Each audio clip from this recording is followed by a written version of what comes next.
7h06, ça n'est pas de la science-fiction. Le premier taxi volant a pris les airs et survolé hier la région parisienne. Première étape du projet en vue de développer des taxis volants pour les Jeux de Paris et premier vol en conditions réelles au-dessus du Val d'Oise. Le Volocoptère, c'est le nom de cet engin 100% électrique à décoller de l'aérodrome de Pontoise. On monte à bord de ce taxi volant avec Aurélien Fleureau. Reportage. Voilà ce que vous entendez à une centaine de mètres quand l'appareil est en vol. Et voilà maintenant ce que cela donne à bord pour le pilote.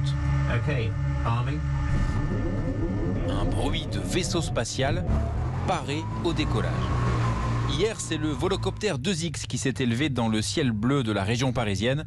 Jean-Christophe Drey est le directeur commercial France du fabricant de ces engins d'un nouveau genre. Environ 300 mètres d'altitude en fonction des différents obstacles et puis des distances aux alentours de 20 à 25 km pour démarrer. C'était aussi la première apparition en Europe d'un vertiport, ces infrastructures qui vont permettre d'accueillir les passagers.